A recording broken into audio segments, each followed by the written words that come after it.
Hello, everyone. So what we're going to go ahead and do today is talk a little bit more about transformational functions. Um, so we're going to go ahead and talk about these right here. So yesterday we saw the Desmos activity, but now we will go ahead and see it like algebraically how more that is emphasized. So this ideally is a lesson for Tuesday. It is 1.8 and 1.9. Which would pretty much summarize our lesson. And let's go ahead and give it a shot. These aren't that bad. What I do want you to write down right here is pretty much if I give you a random function, there's going to be some variables associated with it. Let's say A, B, H, and K, and pretty much what they do. So go ahead and write this down, and together we'll go ahead and define what each one of those do to our functions. So what I'd like to start off with, and it's pretty much to break in the material for us, what does the K do? So from the Desmos activity, we saw that a value at the end that is given to our function. Let's call it f, and keep in mind that could replace any function you want. It could be x squared, it could be square root of x, x cubed, absolute value of x, pretty much just f as whatever function you have. What does it do? Well, as we saw on Desmos activity, the more if the number is bigger than 0, it goes up, right? And if the number is less than 0, it goes down, right? So I have a little visual. So I have this parabola right here in black. And we can see that the graph has been shifted up 3 units, right? So this would be whatever, this is x squared, so this would be x squared plus 3, right? And this would be going 3 units down, so this would be x squared minus 3. That's pretty much what I want you to know. And these don't really confuse a lot of you guys, and they shouldn't, because they're just vertical shifts. Okay, let's go ahead and try the next one. What does h do? Right here, and what I need you to know is that this is particularly inside the functions. So what I like to tell the students is pretty much it lies to you, because a lot of students will see a plus and think, oh, it's becoming more positive. Well, in this case, whenever you have a value h that is positive, that just means it shifts to the left. So when it is positive, right, and we saw this yesterday, when it is positive, it shifts left. So counterintuitive, right? You usually think, oh, plus positive, but in this case, it is not. And this works for all the functions, not just x squared, x cubed, all the parent functions. Okay, so horizontal shift to the right is when it is negative. And I have a little bit of examples right here. Same thing with this parabola. So I ideally have the black parabola, I'll call it x squared. And if I want to go ahead and go to the red parabola, this one right here, this function has been shifted 2 units to the right on every single point, but the easiest point we saw was the vertex. So we're going to go ahead and say that inside the parentheses, x has been shifted to right. So I'm going to go minus because it's the opposite in 2 units. And don't forget the squared. If I wanted to create the other one, I got this green graph, and that is x, right, squared. But I saw that it's 2 units, but I wanted to move to the left, so that means I add, like so. Alrighty. What does a do? So what I want you to know is that a is any number. So let's say a number that is on your parent function, like is right in front of it. So it could be x cubed, pretty much anything that is in front of your function. So I want you to know this. If it's a whole number, like bigger than 1, 2, 3, like a number that is bigger than 1, pretty much it stretches it vertically. So I like to tell students to go ahead and stretch it vertically. It looks like this. Pretty much you think of a shape like a square, and if you were to multiply by 2, it would just double, right? Multiply by 3, you know, it gets bigger. That's pretty much what these happen. Vertical compressions, I put fractions, but and what I meant in reality was between 0, oops, let me put my A, between 0 and 1. That's really what I meant. When it's between 0 and 1, when it's a fraction less than 1, bigger than 0, that's when you go ahead and vertically compress. So you squeeze it like so, and I like to tell the kids to squeeze it vertically. And last but not least, if A is negative, so if you had a parabola like so, if it is negative, well, now it's a parabola pointing downward. So a happy face parabola turns unhappy, and a sad face parabola turns to a happy face parabola, if you will. And for this one, I went ahead and gave you guys the linear function just to switch it up, y equals x, and you can go ahead and see the same thing. You can see that the slope is now rise 2, run 1, so this would be 2x. And we can see this blue line is rise 1 and run 2, so this would be rise over run. So we can clearly see that a vertical stretch made it closer to the y-axis, and a vertical compression made it closer to the x-axis. So pretty much one of them stretched vertically, right? You squished all the points vertically, and the other one got vertically compressed. So meaning we squeezed it closer to the x-axis. And just with practice, guys, it gets easier. Thankfully in pre-calculus, we see this in every unit. So if you don't get it right now, usually get it by unit 2. But with practice, you can pretty much get it on the first try. Alrighty, B is the one that does confuse most students, but I like to tell students that, hey, pretty much lies to you. Everything inside these parentheses lies to you, and we saw that with H, right? Usually we thought positive, oh, it's gonna go right, but actually it went left. Same thing goes for B. So when B is right here, it's usually a number that's right there. And what I want you to know is that when it's a whole number, it compresses it horizontally. Okay, so just right now we talked about A, and when it was a whole number, when A was a whole number bigger than 1, it was a vertical stretch, right? Well, in this case, it's a horizontal compression. Okay, now if it's a fraction, keep in mind what I mean is between 0 and the 1, it's a horizontal stretch, meaning you're stretching it like this, you know, like those weights in the gym, you're stretching horizontally. Sometimes B can be factored, and I'm going to go ahead and talk about those because a lot of students don't see that factoring, but it does make stuff a lot easier. And same thing, if B is negative, well, now it's a reflection over the y-axis. So these are a lot of notes. I agree with all of you guys, but these are good stuff that we're going to go ahead and see throughout the entire year. Let's go ahead and see some examples. So once again, I got the x squared is this black function, the basic parent function. I'm going to go ahead and call it x squared. And we're going to go ahead and see this right here. So B is inside, so I'm going to have this one. Let's see right here.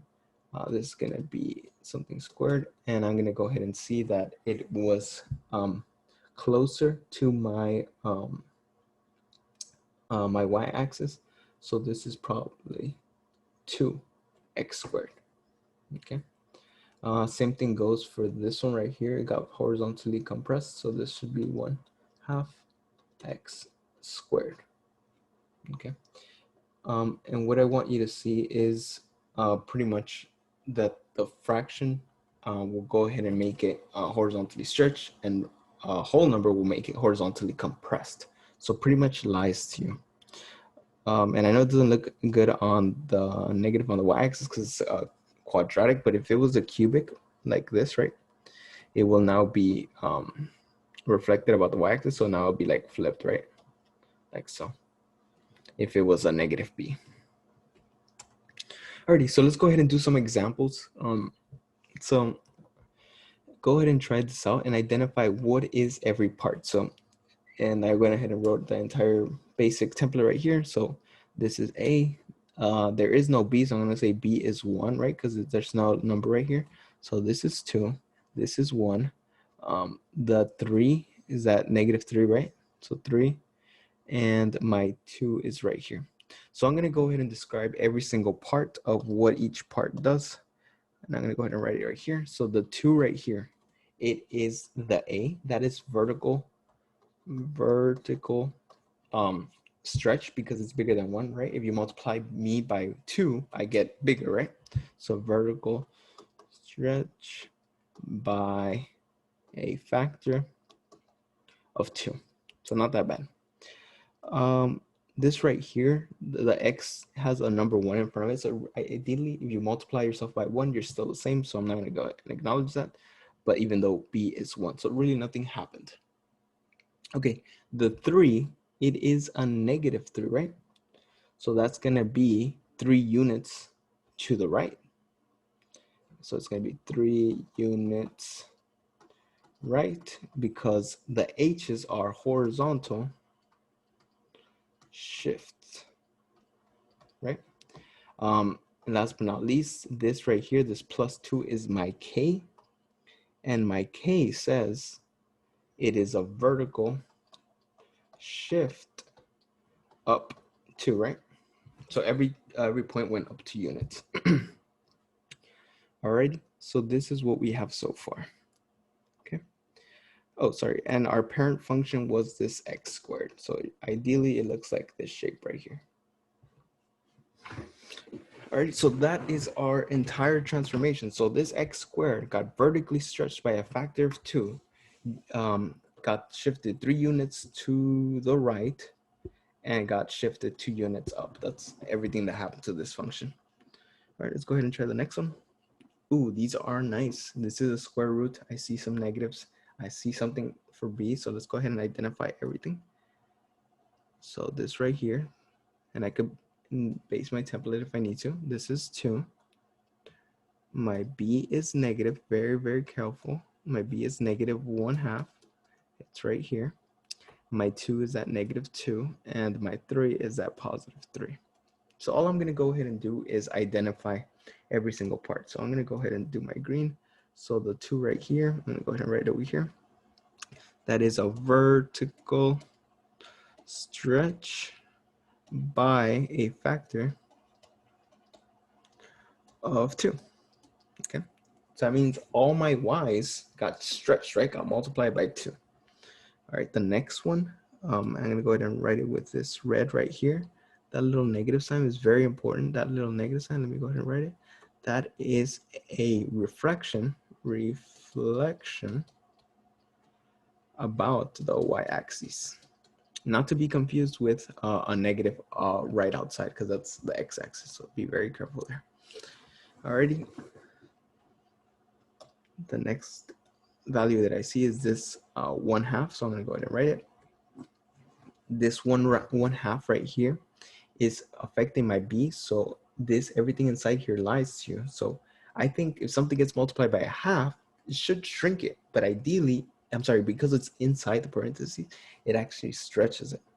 So this is a horizontal stretch by a factor of 2. It's the opposite of what you're thinking, guys.